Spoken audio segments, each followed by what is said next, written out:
I looked down at my $12 dress just as the bride covered her mouth to hide a laugh. She didn't hide it very well. "Oh," she whispered loudly enough for half the room to hear. I thought she'd at least buy something new. A few guests chuckled. My ex-husband looked away. Then the bride smiled at me and added, "Well, I guess not everyone moves on the same way." I felt every pair of eyes in the room turn toward me. I wanted to leave.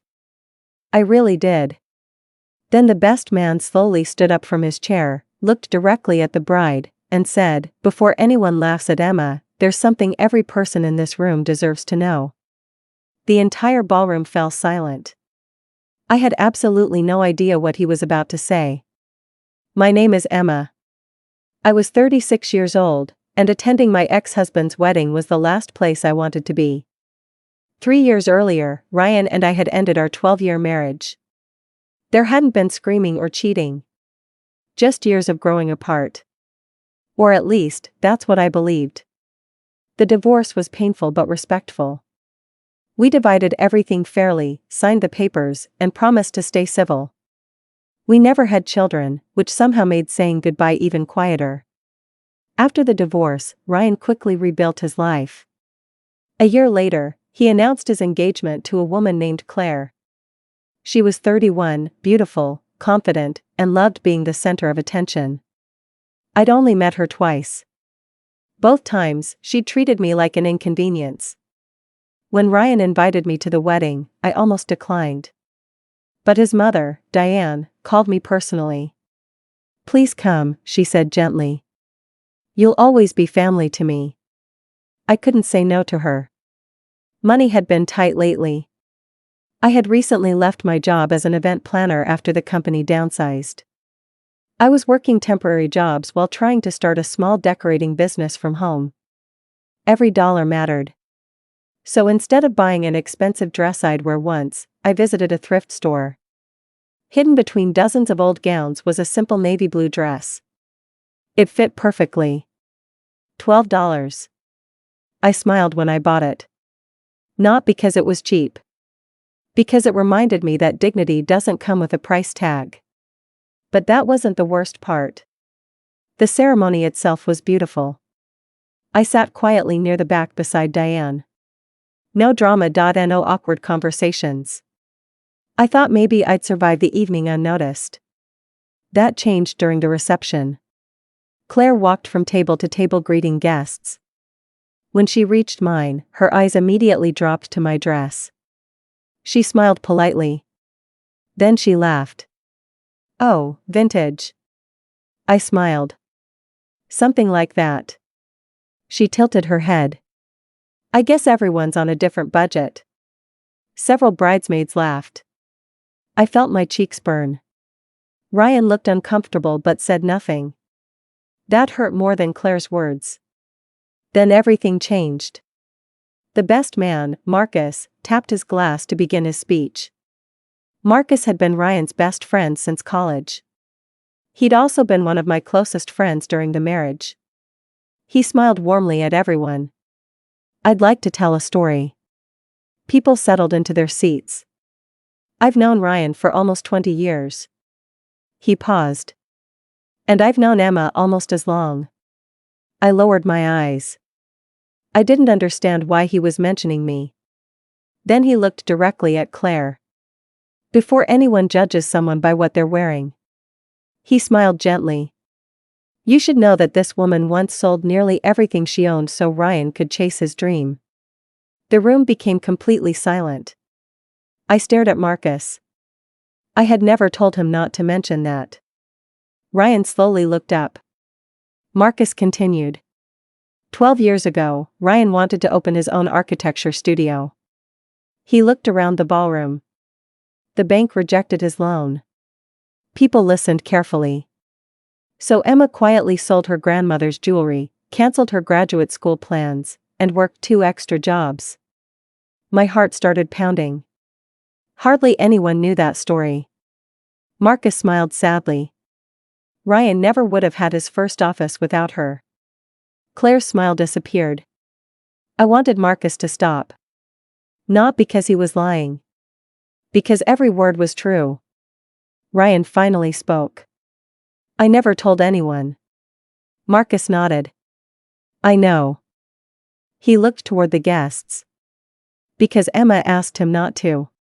The ballroom was so quiet I could hear glasses being placed on tables. I thought it was finally over. It wasn't. Marcus reached into his suit pocket. I found something while helping Ryan move last month. He unfolded a faded receipt. It was for one necklace. My necklace. The one my grandmother had left me. Marcus looked at Claire. The amount on this receipt became Ryan's first office rent. Claire slowly turned toward Ryan. You never told me that. Ryan couldn't answer. Marcus carefully placed the receipt back into his pocket. So maybe let's not laugh at someone's $12 dress. No one here knows what it cost her to wear it. Nobody applauded. Nobody laughed. They simply sat there. Claire's face turned bright red. She quietly walked away from the table. I wished the night would end. Instead, it became even more complicated. About 20 minutes later, Diane found me standing alone on the balcony. She wrapped her arms around me. I've wanted to thank you for years. I smiled through tears. You don't have to. Yes, she whispered. I do. She held my hands tightly. You gave my son every chance to succeed. I looked out across the city lights.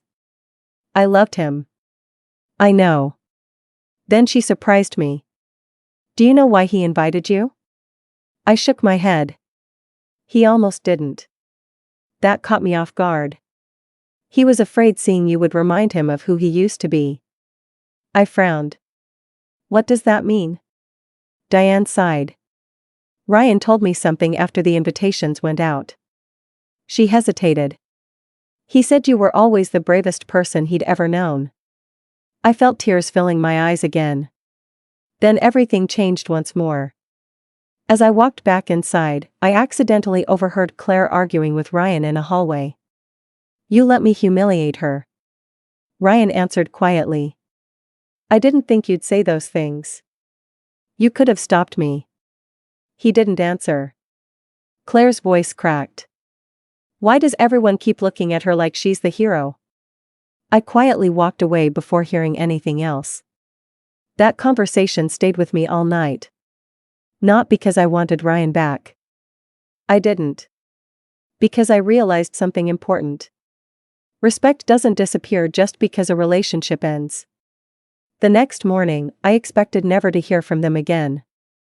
Instead, Ryan called. I owe you an apology. I stayed silent. I should have spoken up. Yes. I was embarrassed.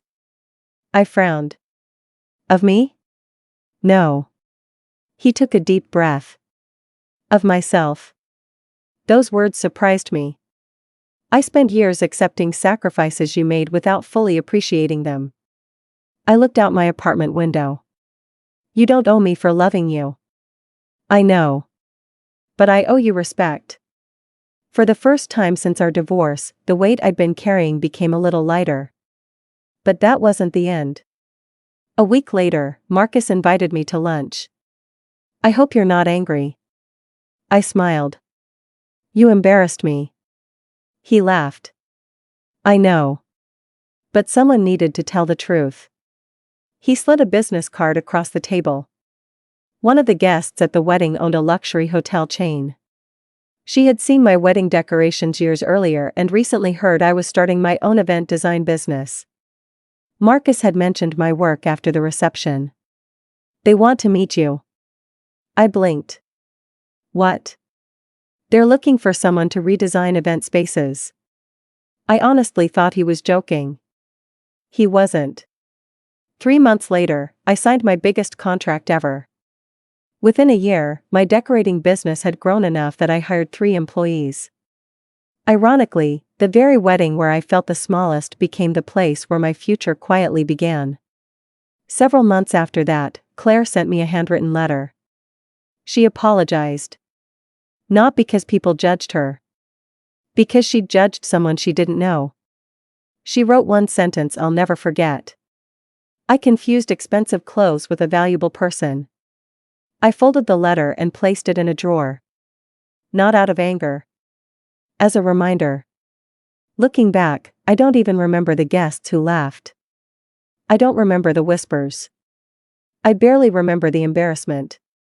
What I remember is standing in a $12 dress that represented exactly who I had become. Someone who had learned that strength isn't measured by what you wear. It's measured by what you've survived. People will always make quick decisions based on appearances. A dress. A car. A job. A house. They'll build entire stories without knowing a single chapter of your life. But character has a funny way of revealing itself. Sometimes it takes years. Sometimes it takes one honest sentence from the right person. That night, I walked into a wedding thinking I would be remembered as the woman wearing the cheapest dress in the room. Instead, I walked out knowing that the most valuable thing anyone can wear is quiet integrity. Because fabric can fool people. Labels can impress people. But kindness, sacrifice, and dignity never go out of style.